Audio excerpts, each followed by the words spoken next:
مقدسہ سے کر رہے ہیں کہ حج کی فضیلت کیا ہے اور اس کی اہمیت کیا ہے۔ تو قرآن پاک میں اللہ تعالیٰ نے سورہ آل عمران کی آیت نمبر 97 اس میں ارشاد فرمایا ان اول بیت وضع للناس للذی ببکہ، کہ سب سے پہلا گھر اللہ نے جو اپنا بنایا تو وہ لوگوں کے لیے تو وہ مکہ میں ہے۔ اللہ تعالیٰ قرآن پاک میں ارشاد فرما رہا ہے کہ بے شک سب سے پہلا گھر لوگوں کے لیے ان کی ہدایت کے لیے جو بنایا گیا وہ مکہ میں ہے، مبارک و ھدی للعالمین، وہ بابرکت بھی ہے اور سارے جہانوں کے لیے رحمت ہے، سارے جہانوں کے لیے ہدایت ہے، ہدایت کا سرچشمہ اور منبع ہے۔ اور فیہ آیات بینات، اب اللہ تعالیٰ خود اپنے گھر کا تعارف فرما رہا ہے۔ ایک تو بتا دیا مسجد حرام جو بیت اللہ جو میرا گھر ہے، تو وہ لوگوں کے لیے ہے، مکہ میں ہے اور ان کی لوگوں کی تمام جہانوں کی ہدایت کے لیے ہے۔ اب اس کا مقام اور مرتبہ کیا ہے، وہ تو اس کو اللہ تعالیٰ اس کی تعریف فرما رہا ہے، اپنے گھر کا احوال بیان فرما رہا ہے، یہ میرا گھر ہے، اس میں کیا کیا ہے۔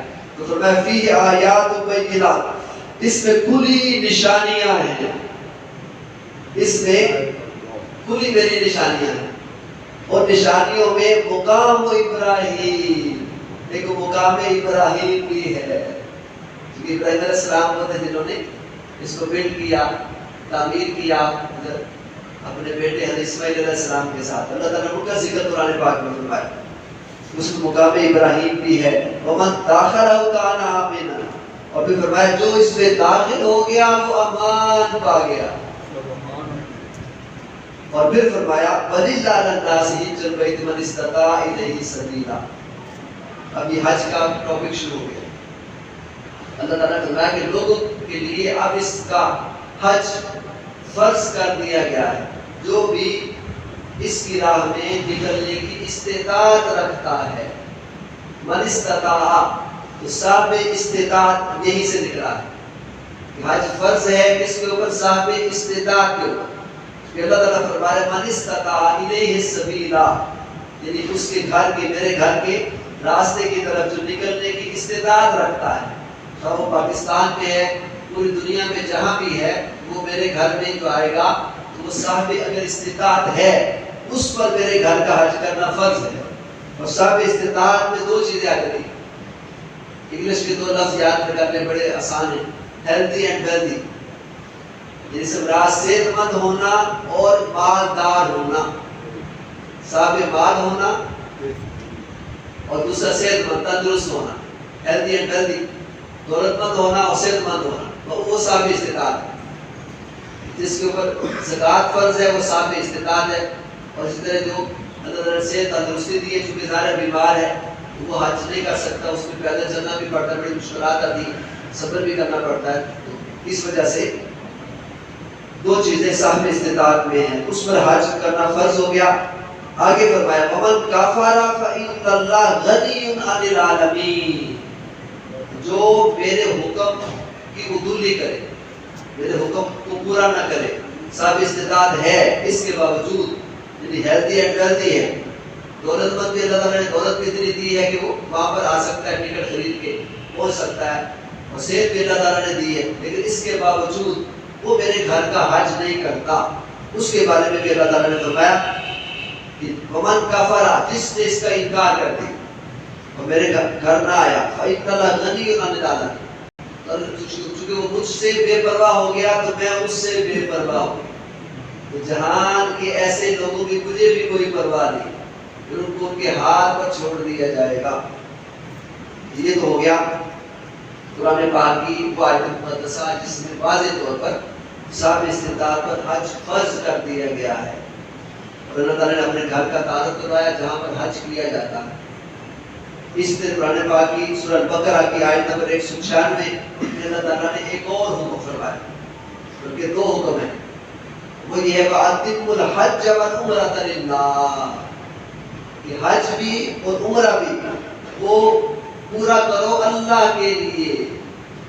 تو حج اور عمرہ دونوں کا یہاں پر حکم ہے، آج ہم انشاءاللہ شروع کر رہے ہیں حج کی فضیلت. جب یہ ختم ہوگی پھر عمرہ کی فضیلت وہ کیا ہے اور اس کے جو مقاصد کیا ہے اور خاص طور پر اس کا طریقہ وہ بھی انشاءاللہ تعالیٰ میں آپ کو بتاؤں گا. پھر حج کی قسمیں بھی اس میں آئیں گی, اس میں بھی پتہ چل جائے گا. اللہ تعالیٰ نے اس آیت میں حج اور عمرہ دونوں کے لیے فرمایا کہ اسے میرے لیے مکمل کرو اور پورا کرو. ایک اور آیت میں سورہ البقرہ کی آیت نمبر 197 میں ارشاد فرمایا الحج اشہر معلومات, کہ حج کے چند مہینے معین ہیں. کیونکہ تیاری کی جاتی ہے شوال سے, ذوالقعدہ کا مہینہ جو گزر رہا ہے, اگلا جو آ رہا ہے وہ حج کا مہینہ. تو یہ اس لیے فرمایا کہ یہاں جو 3 مہینے شوال, ذوالقعدہ اور عشرہ ذوالحج, ذوالحج جب شروع ہوتا ہے اس کے پہلے جو 10 دن ہوتے ہیں اسے عشرہ ذوالحج کہتے ہیں, جس میں حج ہوتا ہے. لہٰذا یہ جو قرآن پاک ہے اس میں باقاعدہ حج کے مہینے بھی متعین کر دیے گئے. چونکہ یہ جو عید الفطر کے بعد شوال شروع ہو جاتا ہے, رمضان کے بعد, تو یہاں سے پھر اس کا آغاز کر دیا جاتا ہے. جس نے تیاری کرنی ہوتی ہے وہ یہاں سے تیاری شروع کر دیتا ہے. اس لیے یہاں پر ارشاد فرمایا گیا کہ اب حج کے جو مہینے ہیں وہ ہم نے معین کر دیے ہیں, جو کہ شوال, ذوالقعدہ اور عشرہ ذوالحجہ ہیں. فمن فرض فیہن الحج, اب جو حج کے لیے ارادہ کر لیں, ان مہینوں میں جانے کی تیاری کریں اور ارادہ کر لیں, تو وہ کیا کریں؟ اس کے لیے اللہ تعالیٰ نے ہمیں گائیڈ کیا. ہر چیز قرآن پاک میں ہے. آگے پھر ہم جب حدیث کی طرف آئیں گے ان کی شرح, انٹرپریٹیشن, ان کی وضاحت خود آگے تو جہاں نے ارشاد فرمائی وہ بھی ہم پڑھیں گے. لیکن اللہ تعالیٰ قرآن پاک میں کیا فرما رہے ہیں کہ فمن فرض فیہن الحج, تو جو شخص ان مہینوں میں نیت کر کے اپنے اوپر حج کو لازم کر لے, نیت کر لے میں نے حج جانا ہے, تیاری کر لے, سامان سفر باندھنا شروع کرے, تو اب اس کے لیے کیا چیزیں فرض ہیں اور ضروری ہو گئی جو دوران حج اس نے کرنی ہے. اس میں سے پہلی چیز قرآن پاک میں اللہ تعالیٰ نے فرمایا کہ فلا رفث ولا فسوق ولا جدال فی الحج. 3 چیزیں ہیں جو لازم, اگر ان کی بے قدری کرے گا اور اس پر عمل نہیں کرے گا وہ گناہ گار ہوگا. بعض کا دم بھی دینا پڑ جاتا ہے. ایک اور قربانی, ایک تو واجب قربانی, اس کے علاوہ جو ڈس اوبیڈینس ہے جو اس کی کرے گا, نافرمانی کرے گا, اللہ تعالیٰ کے 3 چیزیں جو قرآن پاک میں آ گئی وہ کون کون سی ہیں. اس لیے جو حج پہ جا رہے ہیں وہ بھی سے ان چیزوں کو سمجھ لیں. اور اگر کوئی خاتون خانہ, گھر والی, ان کی والدہ, بہن یا بیوی, ان میں سے کوئی حج پہ جا رہا ہے ان کو بھی یہ میرا پیغام پہنچائے. تو قرآن پاک کا آپ کو دیا جا رہا ہے کہ اگر آپ نے حج پہ جانا ہے, نیت کی ہے, تو 3 چیزیں وہ ضروری ہیں. اس کے لیے سب سے پہلی چیز یہ ہے کہ اس دوران میں جب حج شروع ہوگا تو عورتوں سے اختلاط نہیں ہوگا. اس دوران منع ہے. حج کے دوران بیوی اور شوہر جیسے آپس میں ملتے ہیں تو وہاں نہیں مل سکے گے. لہذا جسے ہم مستری کہتے ہیں واضح الفاظ میں ہر ایک کو پتہ ہونا چاہیے اس دوران منع ہے.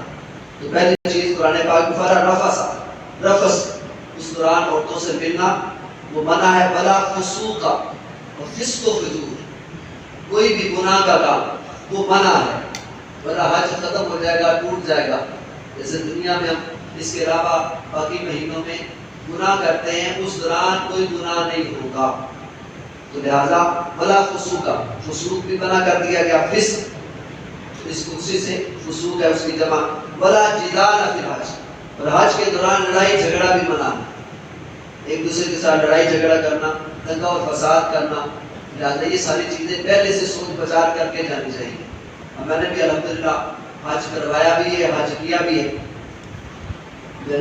قافلے بھی لے کر گیا الحمدللہ تعالیٰ. ابھی چند مہینے پہلے 150 افراد کا قافلہ وہ میں لے کر گیا تھا. پھر رمضان شریف کا الحمدللہ وہ بھی عمرہ کروایا ہے. تو میرا تجربہ یہ ہے کہ بعض لوگ جو جیسے یہاں پر ان کا عمل ہوتا ہے, وطیرہ ہوتا ہے, وہ وہاں جا کر بھی کرتے ہیں. بسیں لیٹ ہو جاتی ہیں, لڑائیاں شروع کر